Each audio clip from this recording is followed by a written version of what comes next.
Vale, pues buenas tardes a todos. Mi nombre es Joaquín Chacón y soy el de las baterías.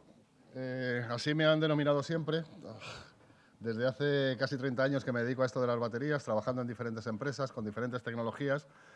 Y me he mordido mucho la lengua esta mañana cuando estábamos ahí con el debate de tal. Al final, todo el tema del coche eléctrico es que las baterías son muy caras. Esto lo reconozco yo así, y no solo yo, sino se lleva diciendo desde hace mucho tiempo. Hoy por hoy en un coche eléctrico la batería representa casi el 50% del coste total del vehículo, y en un autobús o en un camión, pues imaginaos, ¿no? Pues también es un porcentaje importante del coste total del vehículo. La primera vez que se dijo en el mundo que las baterías que tenemos en la actualidad no son lo suficientemente buenas para la movilidad del futuro, la movilidad eléctrica del futuro, fue en Estados Unidos en el año 2009. En Europa empezamos a hablar de esto en torno al año 2011-2012, y mi empresa, Albufera, la creé en el año 2013 precisamente para desarrollar nuevas tecnologías para esos retos del futuro. Hoy no voy a hablar de Albufera, voy a hablar de un sistema de recarga que creo ideal para un lugar como Lanzarote y no solo para el proyecto City, sino para todo lo que se desarrolla a nivel turístico en la isla, que está muy orientado realmente al tema turismo y que, bueno, pues supone aprovechar los recursos naturales que existen en lugares como este para, vamos a decir, tocar el medio ambiente y lo menos posible en todos los sentidos, cuando hablamos del ciclo energético de lo que puede suponer la movilidad eléctrica. Decir también que esta mañana, cuando hablábamos del tema de autonomía de vehículos y demás, la autonomía de los vehículos viene marcada por el número de kilovatios hora que ponemos en el vehículo. Simplemente, si ponemos más batería, tendremos más kilómetros, y si ponemos menos, tendremos menos. No se pone más porque la batería es cara, repito. Ese es el principal factor que tenemos hoy en día. Y por eso, en octubre del año 2017, se lanzó en Europa la Alianza Europea por las Baterías para desarrollar las baterías del futuro. Es un programa que durará, en principio, hasta el año 2030, y en el que se pretenden desarrollar todas las nuevas tecnologías de baterías que sean más eficientes y que sean más sostenibles y que además sean mucho más baratas que lo que conocemos hoy en día. Estamos hablando de un factor de salto cualitativo en la tecnología de baterías, y cuando hablamos de salto cualitativo hablamos de multiplicar por 10 lo que viene siendo el ratio precio-prestaciones de las baterías, y por lo tanto nos permitirá entrar en el futuro de una manera diferente. La Alianza Europea de Baterías se ha comparado con la creación de Airbus hace 51 años, cuando en Europa no existía un único país capaz de producir aviones, y se decidió hacer un macroconsorcio a nivel europeo para fabricar aviones en Europa. Esto es lo mismo. El miedo que hay en Europa no es que sepamos o no hacer baterías. El miedo que hay en Europa es precisamente la industria de la movilidad, de la automoción. Hoy por hoy, las baterías de litio-ion, que son las que se utilizan en movilidad, se fabrican en un 99% entre China, Corea y Japón. Si hoy por hoy importamos ya las tablets, los ordenadores portátiles y los smartphones, con la batería dentro, pues esto puede ocurrir igual con los vehículos en el futuro. Y de hecho, creo que alguno de vosotros conoceréis que realmente el gran mercado de autobús eléctrico hoy por hoy es China, donde se venden más del 95% de las unidades a nivel mundial que se están vendiendo. El problema es para la industria europea, porque Europa hoy por hoy es líder mundial en automoción. Proyectos como el vehículo conectado, vehículo autónomo, son los que hacen a Europa líder mundial en este sector, y es un liderazgo que no queremos perder a nivel europeo, y por lo tanto la pata que nos falta en la movilidad del futuro, que son precisamente las baterías, es lo que trata de cubrir esta Alianza Europea por las Baterías. Decir también que hablamos de coste y hablamos de precio. El año 2017 fue el primer año donde la generación fotovoltaica superó en competitividad a la quema de combustibles fósiles. La curva de generación de electricidad por quema de combustibles fósiles sigue subiendo, mientras que la generación renovable sigue bajando. Por lo tanto, ya estamos en la fase en la cual lo que necesitamos es realmente tener unos sistemas de almacenamiento a un coste adecuado para que el dúo generación renovable con almacenamiento pueda superar claramente a la generación por quema de combustibles fósiles. Según los informes que existen, Esto se producirá en torno al año 2022-2023 y, por lo tanto, la movilidad eléctrica está dentro de esa tendencia y de esos parámetros que se están analizando y que se están teniendo en cuenta hoy en día. ¿Por qué movilidad eléctrica? Porque es más eficiente y porque dentro de muy pocos años va a ser muy competitiva en costes.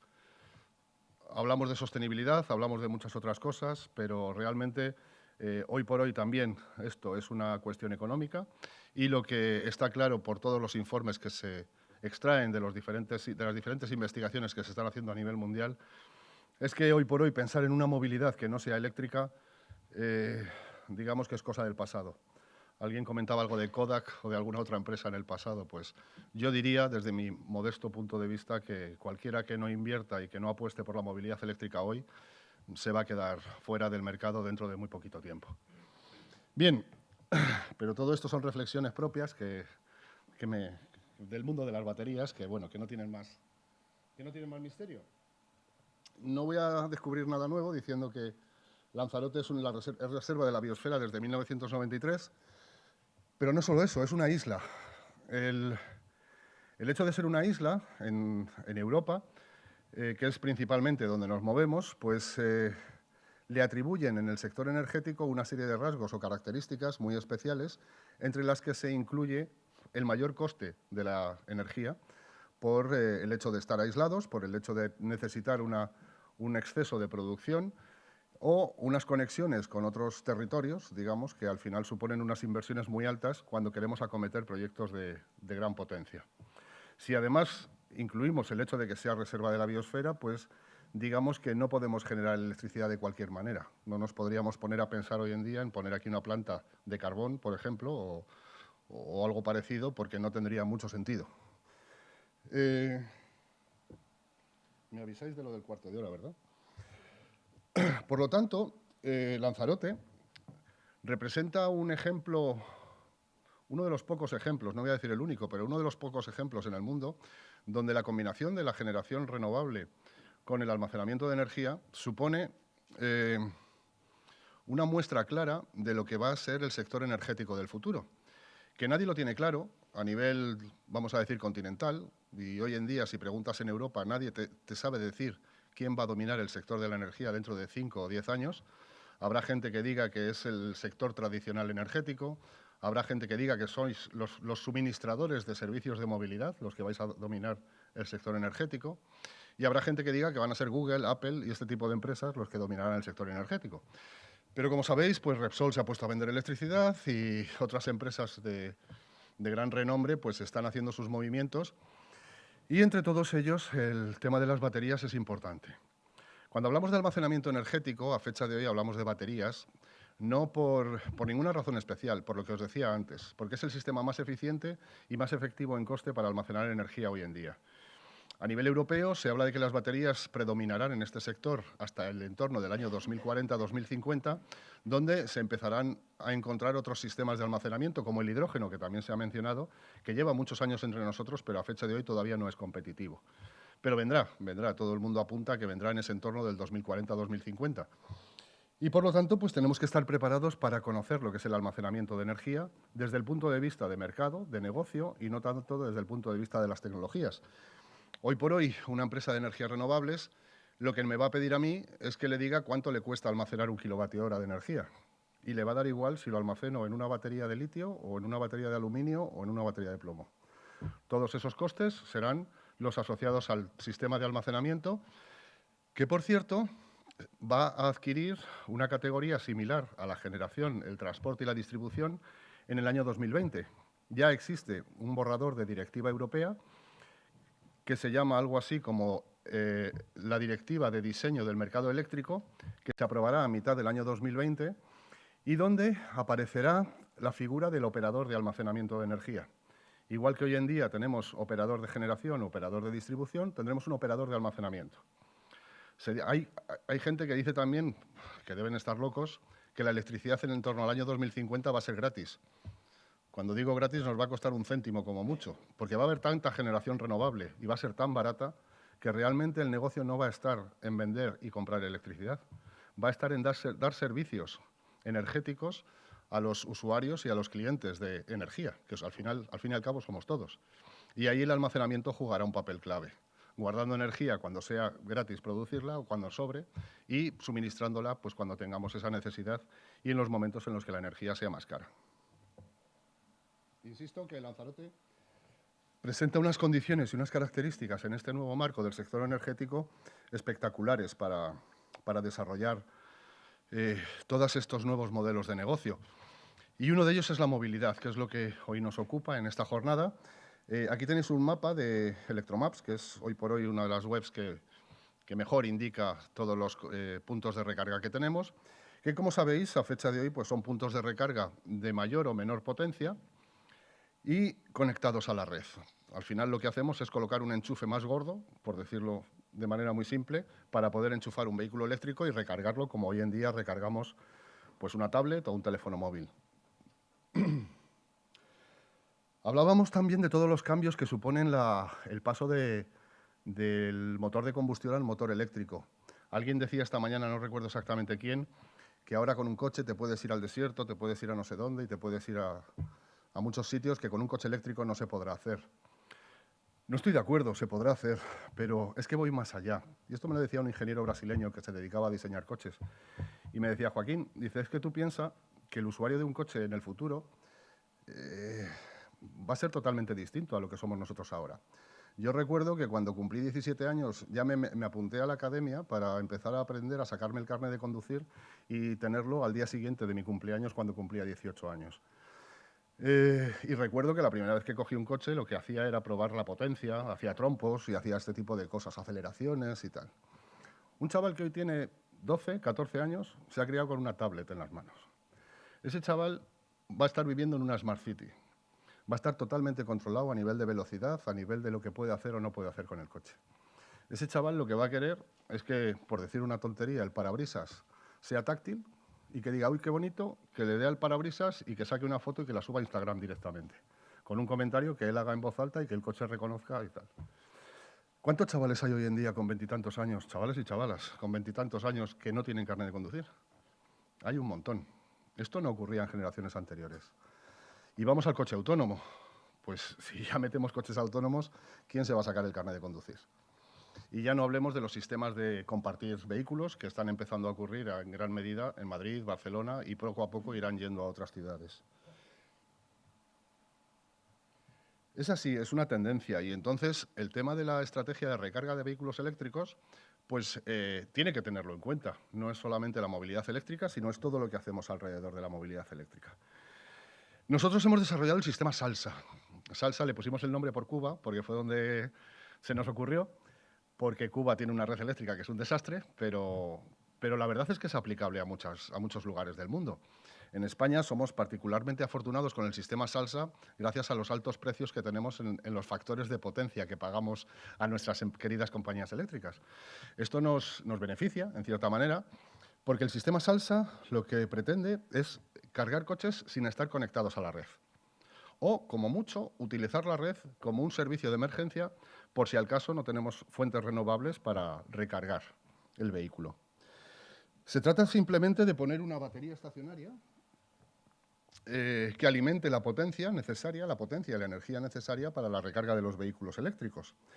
Y entonces, pues es muy útil donde o no tenemos red eléctrica, un lugar remoto que no tenga acometida de red, o donde esa acometida sea muy pequeña.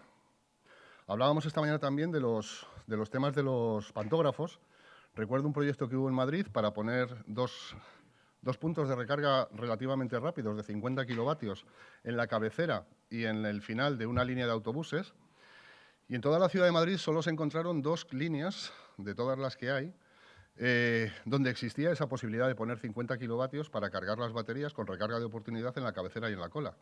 Cualquier inversión en nuevas acometidas de mayor potencia siempre salen más caras hoy en día que una solución de estas características. Por lo tanto, en lugares donde tengamos esa red, vamos a decir, ya ocupada o con unas capacidades de potencia muy bajas, tendremos que reforzarla o bien haciendo nuevas inversiones en nuevas líneas o bien con sistemas como estos. Esto nos permite, además, colocar un sistema Salsa a medida de las necesidades de cada punto. Podemos calibrar y podemos dimensionar un sistema en función del número de vehículos que carguemos por día, en función de cuánta carga van a necesitar esos vehículos. Y además lo podemos hacer, como os decía, desconectados de la red, por lo cual todos los costes de conexión a red nos los ahorramos. Básicamente, y en la mayoría de los casos, salen las cuentas. Solamente en aquellos casos donde tengamos una buena acometida de red, que ya estemos pagando una potencia, este sistema no tiene sentido. Pero normalmente salen las cuentas. Y además, en la tecnología de almacenamiento que podemos utilizar es cualquiera. Hoy por hoy será plomo ácido o será litio-ion, pero en el futuro pues serán las nuevas tecnologías que vengan. Una cosa más, si hacemos una estación de recarga Salsa desconectada totalmente de la red y alimentada de paneles solares, por ejemplo, pues podremos certificar 100% seguro que la generación que estamos utilizando para recarga de vehículos es renovable. No como ocurre ahora en el mix energético, que se generan unas fórmulas, esto del blockchain y estas cosas que sabéis tanto, pues que bueno, que te lo tienes que creer al final. Y como os digo, un sistema Salsa es muy sencillo. Generamos con fuentes renovables, puede ser un aerogenerador, pueden ser paneles solares. Tenemos una electrónica de potencia, que lo que nos hace es gestionar la potencia que generamos en los paneles para alimentar una batería estacionaria, que es la que nos va a dar la potencia y la energía suficiente para recargar una serie de vehículos eléctricos a través de unos puntos de recarga. No vamos a potencias muy altas de recarga. Estamos pensando mucho en el sector turístico, también por eso Lanzarote encaja. Estamos pensando en potencias máximas del entorno de los 22 kilovatios, que supone una recarga completa de un vehículo eléctrico estándar en un par de horas, más o menos, que es el tiempo suficiente para visitar una ciudad, un pueblo, o para comer, o para visitar un lugar como este, como los Jameos. El tema de las potencias es importante también, porque cuando hablamos de potencia para recargar un autobús o recargar un coche, estamos hablando de uno, pero imaginaos una estación donde combinemos varios. Sabéis que en Europa se habla mucho de la carga ultra rápida. Eso no afecta a la vida de las baterías. Si la batería del coche está bien hecha, no le afecta a la vida. Ese no es el problema. El problema es que si ponemos 10 puntos de recarga de 350 kilovatios cada uno en una autopista, esos son 3,5 megavatios de potencia. Eso supone que prácticamente tenemos que montar una subestación eléctrica para alimentar solamente una estación de recarga. Los ensayos que se han hecho en Málaga indican que el 90% de los usuarios de vehículo eléctrico cargan los coches por la noche. La recarga de oportunidad debe servir para cosas muy concretas. El caso de las guaguas aquí en Lanzarote, para tema turismo, se puede dimensionar perfectamente y se puede hacer que encaje perfectamente con lo que queremos. Y utilizando, insisto, fuentes externas que puedan ser dimensionables, que puedan ser modulables, que podamos ir escalando en función de las necesidades que tenemos, que podemos ir moviéndolas de sitio. Podemos tener lugares en las islas donde tengamos más necesidad de energía en un lugar de la isla que en otro durante una época del año y viceversa, con lo cual podemos también mover esas fuentes. Es mucho más versátil, mucho más práctico y mucho más flexible. Y además, todo esto se hace dentro de una plataforma de Big Data, donde estamos cogiendo datos de lo que hace cada vehículo, de cómo funciona, de lo que para, el tiempo que para en cada sitio, lo cual también nos puede dar información muy valiosa de cara a adoptar diferentes estrategias de sostenibilidad y de turismo en un lugar como este. Lo que os decía, simplemente que se puede dimensionar para diferentes necesidades de potencia. Como anécdota, hablábamos de autobuses esta mañana. Hice un cálculo con la EMT. La EMT tiene unos 2.000 autobuses en Madrid y trabajan 16 horas al día y tienen solamente el turno de noche para recargarlos. Pero el turno de noche es para limpiarlos, mantenerlos y recargarlos. Para la recarga destinan 3 horas, las mismas 3 horas para los 2.000 autobuses. Si cada autobús lleva 400 kilovatios hora de batería y necesita ser cargada en 3 horas los 2.000 autobuses, a mí me sale una central nuclear en la Puerta del Sol, pero echad cuentas. Tenemos que distribuir, esto no es nuevo, o sea, tenemos que distribuir la generación y mediante el almacenamiento ir combinando las diferentes fuentes para poder atender todas estas cosas. Ir a los modelos antiguos de una gran central que abastezca todo es impensable. La arquitectura es muy sencilla, ¿no? Con esto no os voy a descubrir nada. Con respecto a los puntos de recarga normales que ya conocéis, lo único que hacemos es poner una batería de apoyo estacionaria, que es la que da la potencia y la energía. Y esa batería la podemos cargar de muchas formas, fuentes renovables, de la propia red, pero ya la red no la tenemos que dimensionar a los 50 kilovatios necesarios. La podemos dejar en los 4 o 7 kilovatios que ya tenemos e ir cargando la batería poco a poco. Y que sea la batería la que dé la potencia necesaria para cargar el vehículo. Y por último, aunque de esto ya se ha hablado muchísimo, y por lo tanto no me voy a entretener mucho, aquí el tema fundamental es que el almacenamiento de energía nos permite casar oferta y demanda. ¿Sabéis? En España, más o menos, según los datos de Red Eléctrica, tenemos un consumo diario de unos 45 gigavatios hora, 45 gigavatios al día. A nivel de potencia es lo que tenemos al día. Y tenemos una capacidad de generación de 110. Es decir, duplicamos la capacidad de generación para lo que realmente necesitamos. Y es porque la curva de consumo es muy variable, con lo cual tenemos que estar preparados para cuando tenemos un consumo muy alto. Si fuéramos capaces de generar lo mismo que consumimos, que es de lo que se trata, y cuando nos sobra electricidad, guardarla en un sistema de almacenamiento y darla cuando nos hace falta, el sistema sería perfecto, sería sostenible. Y es lo que decían nuestras abuelas, guarda para cuando no haya. Sí, es así. No estamos descubriendo nada nuevo. Y nada más, estoy a vuestra disposición para cualquier pregunta que tengáis y encantado de estar aquí. Muchas gracias.